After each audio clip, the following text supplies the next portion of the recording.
پاکستان میں internet on line سرگرمیاں تیزی سے فروغ پا رہی ہیں۔ ان سرگرمیوں میں سماجی کے ساتھ ساتھ تجارتی سرگرمیاں بھی شامل ہیں۔ ایک رپورٹ کے مطابق 3G 4G ٹیکنالوجی آنے کے بعد پاکستان میں سائبر کرائم کی وارداتوں میں تیزی سے اضافہ ہو رہا ہے۔ سائبر کرائم کیا ہے؟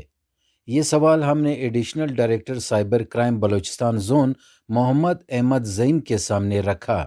سائبر کرائم دیکھیں، کوئی بھی ایسا کرائم آپ کمٹ کریں جو کہ انٹرنیٹ کے تھرو ہو، جس میں واٹس ایپ پہ کریں، سوشل میڈیا پہ کریں، فیس بک کے ذریعے، کسی بھی طریقے سے میڈیم جس میں انٹرنیٹ استعمال ہو رہا ہو، لیکن وہ سائبر کرائم ایکٹ کی وائلیشن کا حصہ ہو۔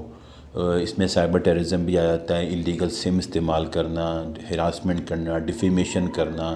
ہم ایسی چیزیں لکھتے ہیں جو کہ بیسیکلی دوسرے کی ڈیفیمیشن ہو ہمیں سوشل میڈیا پہ، تو وہ بھی سائبر کرائم کے زمرے میں آتا ہے۔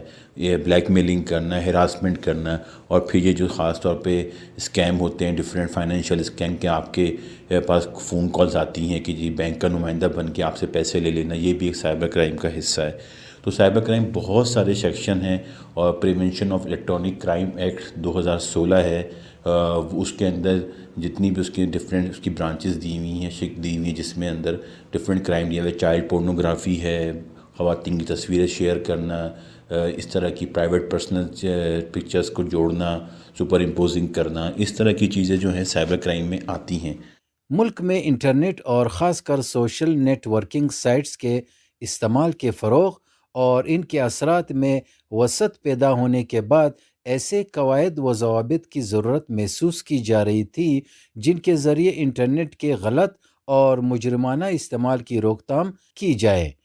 Additional director cyber crime Balochistan بتاتے ہیں کہ پاکستان میں سوشل میڈیا کو لے کر قانون لاگو ہے۔ پیکا prevention of electronic crime act 2016، یہ قانون 2016 میں آیا تھا۔ یہ سائبر کرائم کا قانون اس وقت نافذ العمل ہے، اور یہ اسی کے تحت ہمارے ساری ورکنگ ہوتی ہے۔ اور اس میں تقریباً 22 کے 23 قریب جو ہیں اس میں سیکشن آف لا ہیں، اور اس کے تحت جس میں ڈفرینٹ کرائم بتایا، جیسے سائبر ٹیررزم ہے، سیکشن 10 ہے ہمارا، سیکشن 21 ہے ڈیفیمیشن ہے، اگر چائلڈ پورنوگرافی سیکشن 22 ہے، black mailing, harassment, financial fraud and forgery, جو انٹرنیٹ کے تھرو کالز آنی، اور اللیگل سمس کے سیکشن دیے ہوئے، اس میں فیک آئی ڈی بنانے کا سیکشن ہے۔ تو اس طریقے سے اس وقت جو قانون ایکٹیو ہے وہ ہے prevention of electronic crime act, اس کو ہم پیکا کہتے ہیں۔ محمد احمد زعیم بتاتے ہیں کہ کیسے متاثرہ شخص اپنی شکایت درج کر سکتا ہے۔ دیکھیں، ایک تو ہمارے اپنے آفیسز ہیں ہر جگہ پہ، کیپٹل میں 15 تھانے پورے پاکستان میں، بلوچستان میں بھی کوئٹہ میں اور گوادر میں ہمارے تھانے موجود ہیں۔ اور آن لائن جو ہے ہمارا ویب سائٹ ہے complaint.fia.gov.pk، وہاں پہ بھی آپ پہ کمپلین آپ کر سکتے ہیں، اور کرنے کے بعد آپ وہ کال میسج آئے گا، آپ آئیں گے، ہمیں ایویڈنس دیں گے سارے، اور اس بیسس کے اوپر ہم کیس کو انویسٹیگیٹ کرتے ہیں۔ تو اس میں یہ بات بڑی ضروری بتانا کہ جب آپ کمپلین کریں گے آن لائن، تو اس کا یہ مقصد نہیں ہے کہ جی بس کمپلین ہو گئی تو اب آپ نے اس کو فالو نہیں کرنا ہے۔ آپ کو جب میسج آئے گا یا بلایا جائے گا تو آپ کو ہمارے آفس وزٹ کرنا ہوگا، تاکہ ہم اس کو ویریفائی کر کے آگے چل سکیں۔ انٹرنیٹ کے ذریعے معلومات تک رسائی ہر انسان کا حق ہے، لیکن اس سہولت سے مجرمانہ ذہنیت کے حامل افراد غلط فائدہ اٹھا کر ہمارے ملک اور اس کے شہریوں کو نقصان پہنچانے کے درپے ہیں۔